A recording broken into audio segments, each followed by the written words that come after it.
Well, welcome to the Good Leadership Podcast, where we dive into the habits, mindset, and strategies of today's most effective leaders. I'm your host, Charles Good, and today I'm fired up to bring you a conversation with someone who lives and breathes competitive excellence. Jake Thompson is the founder of Compete Every Day and the author of the book by the same name. And he's not just a speaker or a writer, he's a coach, performance strategist, and a walking example of what it means to win the day before the game is ever played. In his book, Compete Every Day, it's not about beating someone else, it's about beating yesterday's version of yourself. And it's about showing up with more grit, intentionality, and ownership, even when no one's watching. So if you're looking to build resilience, lead with purpose, or consistently perform at your best, well, get ready because this episode's for you. Welcome to the Good Leadership Podcast, where we explore the stories, strategies, and insights of thought leaders who inspire us to think differently and lead better. Through candid conversations and expert perspectives, we dive into the challenges, breakthroughs, and practical lessons that shape exceptional leadership. Welcome to the program, Jake.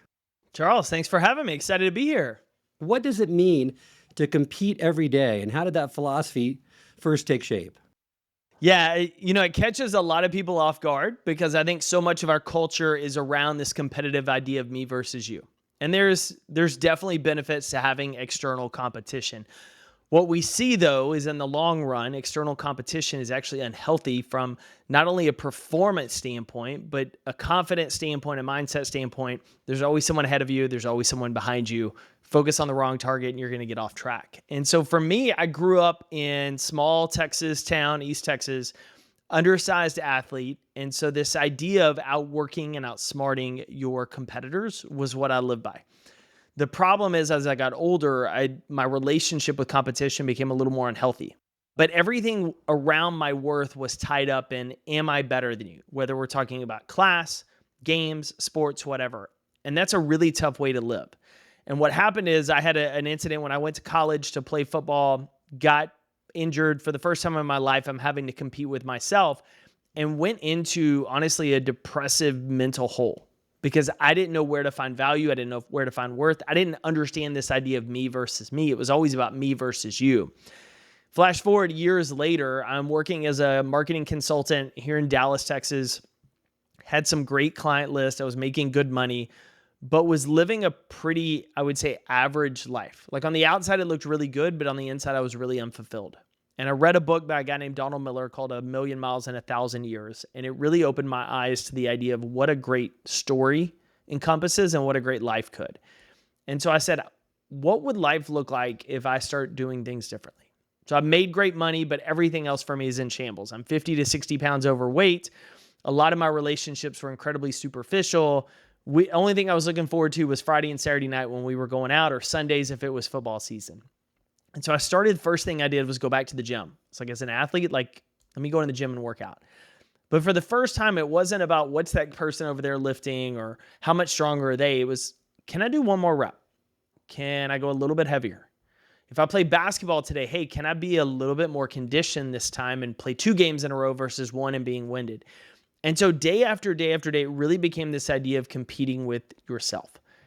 And as over time, what happened physically, I changed as my lifestyle changed, but more than anything, my confidence changed.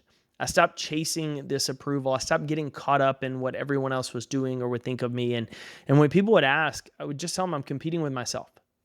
Spend about 6 to 8 months talking about this thing until enough people are like, you should really do something with this. So I eventually settled on a box of t-shirts and tank tops printed Compete Every Day. I thought I'd sell it at our gym as just a side hustle, as a, hey, how can I remind people to stop living in comparison or worrying about what everyone else is doing and just focus on getting better? And the brand took off. And what I thought was going to be, hey, I'm building the next apparel brand, along the way started getting opportunities to actually teach how it works. And so pulling in sports psychology and leadership development and habits and performance coaching of like, how do you truly every day get out of the comparison quicksand and focus on competition, to the work I do now that you mentioned there in the intro. And so it's an interesting road, I would say, but I think it's foundational for the leaders listening to this show if they want to reach their potential, but more importantly, if they want to help their teams reach their potential, which is what's the biggest role in leadership, is how we develop others. You're right. And many people start only start something when they feel ready. But I noticed your title, right? You started to becoming the Chief Encouragement Officer. Why that title, and why was encouragement so important to you early on in your mission? Yeah, so I have to give credit to one of the inspirations for the apparel brand. So before I started selling shirts, I was kind of just jamming a square peg into a round hole, trying to figure out what to do with this message. And my best friend was my roommate at the time. He said, "Have you heard of a company out of Boston called Life is Good?" He said, "It's a stick figure guy, ironically named Jake as their logo." And he said, "They have a simple message. You should watch this." And he sent me a video of a keynote one of the brothers had done at the Container Store, talking about the brand and why they did it. And he was the chief optimism officer. And I thought, man, that's super creative. And I said, if I think about what matters to competing with yourself, the first and foremost thing is courage, because it takes courage to start, right? Starting anything is scary. Starting something that you might fail at is terrifying. And even more so from a leadership standpoint, you have to make choices different than other people in order to get results that are different. And it's scary to stand out. And so I said, man, if I'm going to encourage people to do something that goes against a lot of our natural defaults or the habits we programmed, then I need to find a way to encourage them and to give them courage. And so when I looked at it, I was like, what's a fun way to say CEO? And it's Chief Encouragement Officer. And so I embraced it and kind of ran with it from day one. But we see courage as foundational to not only leadership, but competing with yourself, because it requires you going against what's common in order to create something that's better. Well, let's start with the basics of winning. Many people believe success comes from a single breakthrough, but that really isn't the case. In what ways do these small, consistent actions build upon each other to produce this significant success over time, rather than people relying on this one big breakthrough that I see so many leaders do, to say, I'm just waiting for that huge breakthrough that's going to make everything great? Oh my gosh. Yeah. And I was guilty of this, right? I kept waiting in the business. When you're starting a business or you're new in a leadership role, you just think, if I can just get to that tipping point. And I think part of it is Malcolm Gladwell's book, The Tipping Point. We got so consumed with this idea of, once I get to this magical moment, everything changes. And what you fail to realize is it's 10,000, 20,000, 30,000 little bitty steps along the way that ultimately get you to this point. And so if you think about it in a very physical sense, those of us that have ever considered ourselves, say, overweight, we didn't wake up there. Like, it wasn't overnight you suddenly arrived in a position. It was little bitty choices during meals over time that compounded to create this position. On the flip side, the way you change it are little bitty choices over time to change your direction, right? Move towards your desired away from your default. James Clear talked a lot about this in his book, Atomic Habits, and the power of compounding interest. We know it when it comes to finances, but the same when it comes to our habits. And so I think part of our struggle is we've been tricked into believing that one single moment decision on its own is going to change everything. Like, probably because of social media and highlight reels or what we see on LinkedIn. And what we fail to realize is a lot of those singular big moments, they weren't just in and of itself. I think about it from a speaking standpoint in some of the work I do. Is somebody typically will look at, like, oh man, you're having, you got on this stage with this client and, must be nice. And, oh, this is the magic moment. And I think, yeah, but you didn't see the 100 hours I was practicing in my office by myself, or the calls I made that nobody answered. Like, all of the little things. This person introduced me to that person and got me here, and this opened that. Like, it's all of these little moments that stack over time, which for a lot of people can feel frustrating, because you're like, man, but I just want one singular moment to change everything. And I think, man, that puts a lot of pressure on one thing to go exactly right. Whereas small things and small steps, you can quickly course correct, right? You can make an adjustment tomorrow off of something that didn't work well today. And if you stack enough of those positive directions, good things start to happen. And so from a leadership standpoint, think about the employee or the team member that you're a little frustrated with. And then ask yourself, how frequently am I giving them positive and productive feedback? Like, telling them what they're doing good and how they can improve. And if you give little bitty pieces of feedback every single day to help them continue doing what they're doing well, or course correct where they get off case, they can improve faster, right? Because feedback speeds up our improvement cycle. Versus, hey, I'm going to wait once a year to give you a formal review and a one-on-one. And so you have to wait a full year to get true feedback on where you improve. Well, then your growth cycle slows down, right? It's that one magic moment. And so the small moves, it's just like eating an elephant. You eat it just the same way you do a donut, Charles, one bite at a time.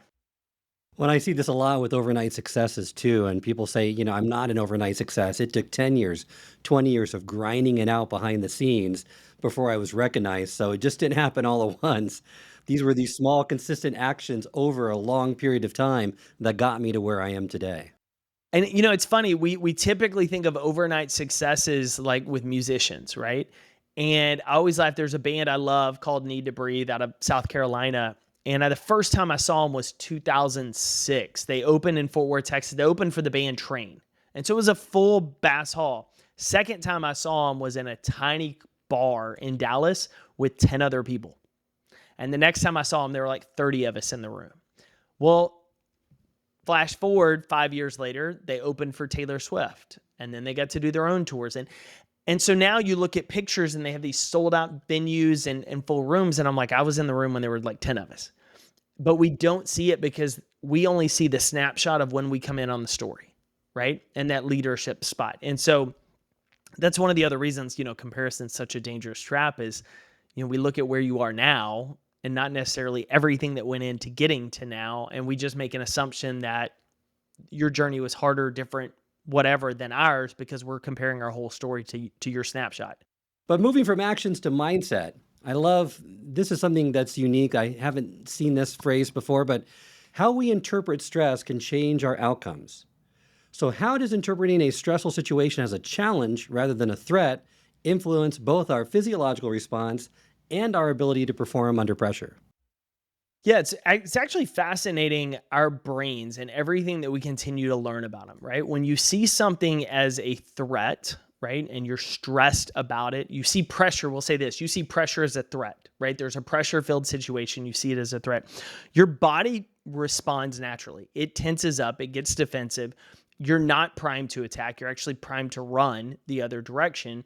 Versus when you see things as an opportunity to thrive, or you see pressure as a privilege, you have a lot of the same feelings, but how your body interprets it primes it for action and response otherwise. So one of the things I tell new speakers, especially because everybody's like, oh my gosh, are you nervous getting on stage? It's the number one public fear of everyone, right? The old Jerry Seinfeld joke is, public speaking is the top fear and more people would rather be in the casket at a funeral than giving the eulogy. And I laugh and say, yeah, I said, until you realize the pressure in the moment's a privilege. And I said, the only thing that helps that is preparation. Preparation is the separation. And so for me, I still have all the same anxious energy that everyone else has, but I prepared for the moment and I look at the opportunity as an exciting one to help versus nervous, worried about myself. There's an entire book, which I absolutely love, called Top Dog. And it's the science of winning and losing. And Ashley Merriman and Poe Bronson did a phenomenal job pulling this research together. But one of the things they looked at are those pressure-filled moments of how our bodies tense up, respond, prime, of like, they looked at a soccer match. And in a shootout, if I miss this, we lose, how your body responded and brain responded was very different than I can still miss this and we can advance, right? We're up. Maybe I make the shot, maybe I don't. There's less, quote, perceived pressure on the moment, even though it's a still big pressure deal.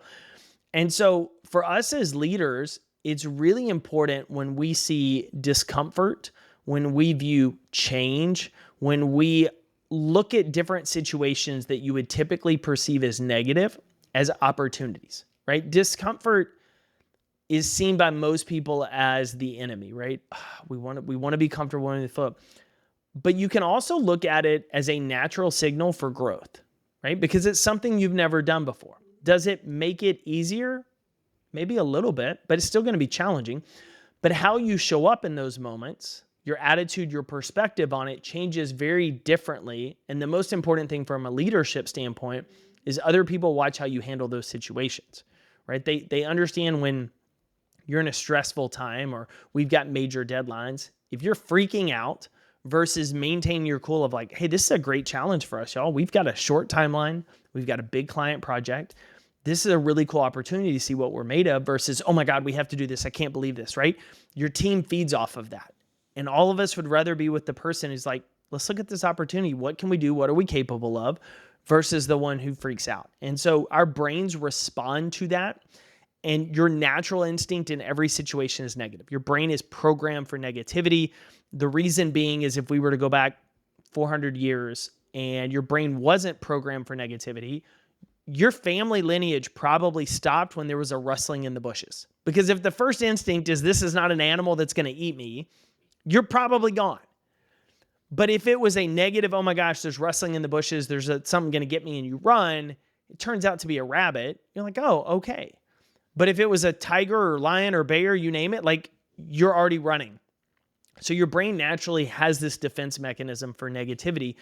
But what we don't understand for the most part as a societal culture is like we have control of our response to that initial thought. And so we can decide, man, ooh, I feel really uncomfortable. This is stressful. I don't know how we're going to accomplish this. Am I threatened by this, or do I see this? Oh, this is an opportunity to say, how much more have I grown as a leader? How much more can our team do? And so that starts to change not only how you show up, but we know from the emotional contagion and the idea of that your emotions and energy are contagious to your team, even more amplified as a leader. And so that's going to set a tone for everyone else. I agree. And that's a powerful reframe, consciously shifting your mindset from that threat to a challenge, transforms stress into an opportunity for growth. Hard to do, but it does work. I would say on that note, just for anybody listening, the book Mindset by Carol Dweck and her research on fixed versus growth mindset is phenomenal around this concept, because a lot of times we stay in the threat mode because of threat to our ego and our status versus shifting into growth mode and looking at opportunities. And I say this very from a leadership standpoint, the most selfish thing leaders do is withhold feedback from team members because they are threatened of the social dynamic if I give you bad news versus, hey, I have an opportunity to coach and develop you. Let me do that regardless of, well, you may be upset because I'm going to tell some truth, but we're doing it for the right reason, right? So if you want to learn more, Dweck's research on in the book Mindset is phenomenal for that. So let's talk about what holds us back, and it's often not what we think. How do limiting beliefs, like the metaphor of the elephant being held by a small rope, affect our potential? Yeah, it's funny about limiting beliefs because we often don't know we have them. Right? It's just the way we always, I've always been this way, or my parents raised me this way. And so we start to accept narratives without ever questioning or challenging them. And I think this is really important from a leadership perspective when we find ourselves stuck or challenged. And I say this, I have an executive coaching client I've worked with for a few years. And when we first started working together, we were talking about some of these ways to connect with their team. And he was phenomenal about connecting with his team, but he had a hard time receiving feedback and insight. Like he would hear it and immediately dismiss, which was a challenging spot, because if we've seen in research, like if you ask for feedback from your team and you always ignore it, it's actually worse than if you never ask them for feedback. The views on you are worse. And so one of the conversations we have is like, listen, Jake, I'm not going to change my stripes. This is the way I always am. And I laughed and I said, since when? He's like, this is the way I've always remembered it. I was like, okay, have you ever tried to change it? Well, no, this is just the way I am. I'm like, could you change it? And so like, you just kind of pull at that thread a little bit. And what we started doing was some different reflective exercises that kind of helped at that. One of the ones that I always love is Toyota is famous for this, for the 5 whys. And it's really helpful in like projects and teams, but you ask why, and then you ask why to that answer, and why. Essentially what it helps you do is through the 5 whys, you get to the root cause of what is this issue. Excuse me. I believe I'm this way because my first grade teacher told me this. And so I stopped speaking up in public because I had a stutter. And so now on, I can't speak. I'm not a public speaker. Well, says who? Your first grade teacher from 40 years ago? Like, let's talk about what the dynamics of that are. And so a lot of times where we can recognize our limiting beliefs is our unwillingness to change in certain areas, especially if it's beneficial for our growth. In 360 assessments, these are where 360 assessments are super helpful, because if we immediately reject feedback that others are giving us from their experience working with us, there may be some limiting belief factored into that in that dynamic. And so we always kind of get around this, and it goes back to mindset, fixed mindset and growth mindset that Dweck talks about, is constantly challenging our habits, ourself, the narrative that we tell ourselves. And a lot of times it's just paying attention to how do we actually talk to ourselves? Like, are we automatically assuming our team member is just lazy?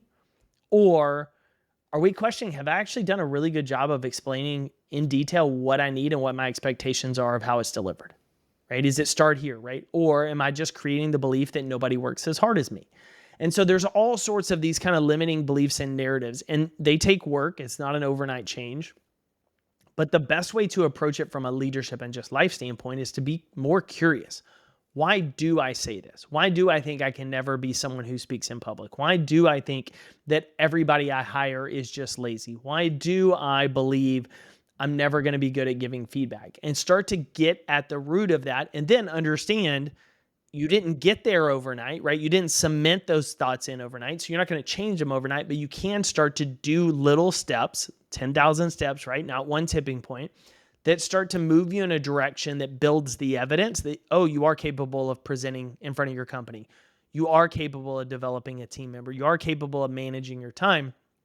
It just takes time in developing those reps. And many of our limits are self-imposed, and like the elephant tethered to the small rope, it's the belief in the rope's power, not the rope itself, that keeps us stuck. So the elephant could easily break that rope, but it's tied there because it thinks it can't, because it was trained that way from when it was young. And same way with us, like you said, the beliefs, our habits, our patterns are keeping us stuck in these ruts that are mainly self-imposed. One of the biggest limiting beliefs I see in leaders, especially within larger organizations, is if I'm not at the top, I can't make any change. And we understand, right? Organizationally, your C-suite, your top executives are going to drive change down throughout the organization. If they're not bought in, it's going to be very hard. However, every single leader has a subculture within a culture. And so whether it's one person that reports to you or 10 people that report to you within an organization, you have influence and control over changing how they work and their lives.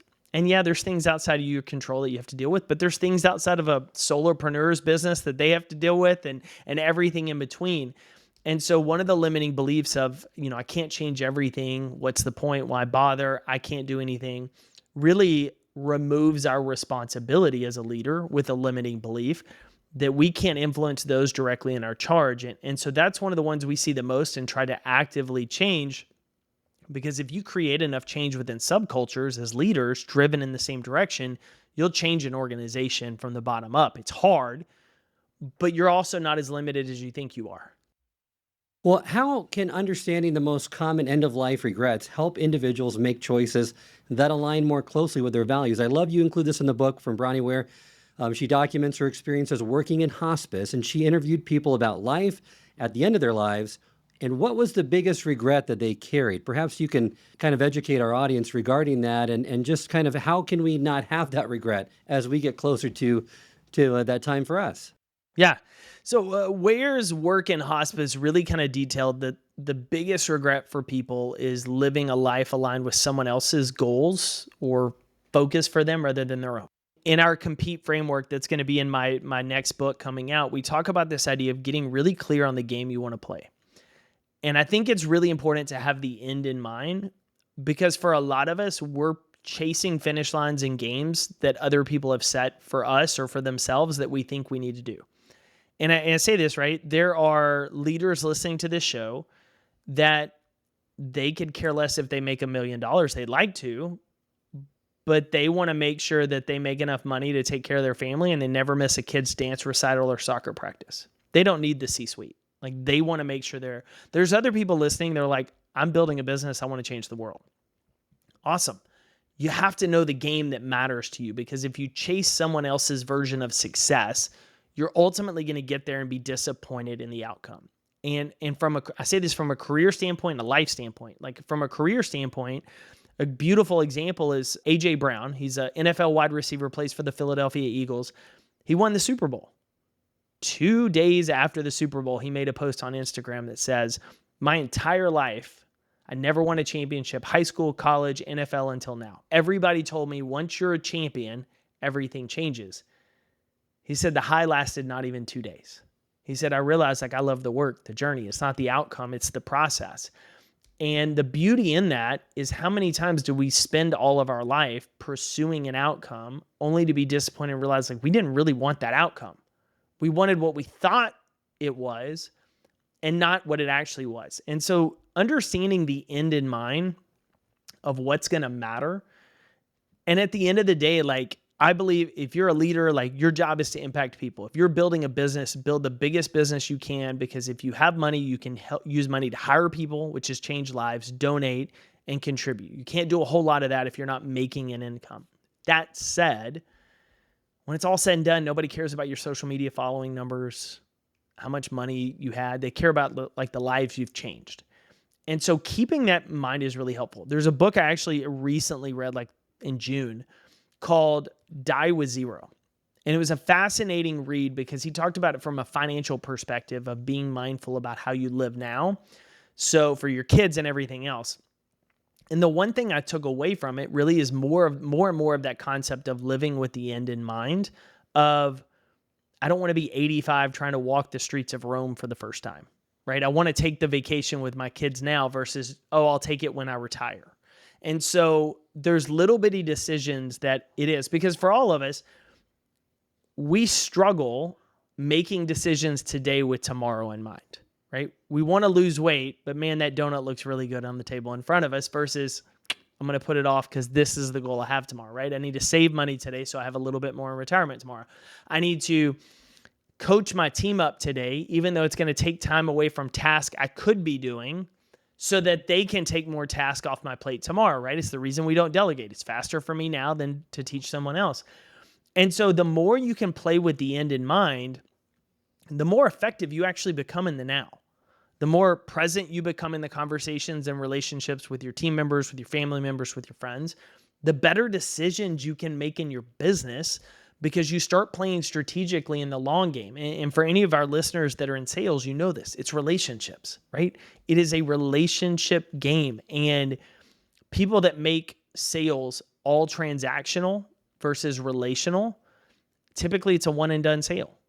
But people who are relational tend to have multiple year engagement opportunities to continue supporting these people along the way. And it's a game changer, but you can only do that if you have the end in mind. And so I always kind of say it's the hardest thing to do because the immediate now grabs our attention. But if you can get clear on what you want the end to look like what do you want the end of your career to look like? What's the last role you want to have? What do you want that picture to be? What do you want life to look like after that career? Then you can start identifying what are the small steps now and over the next year that I can take, those little bitty steps that will help me get to that one point that will be the snapshot in our mind in the future.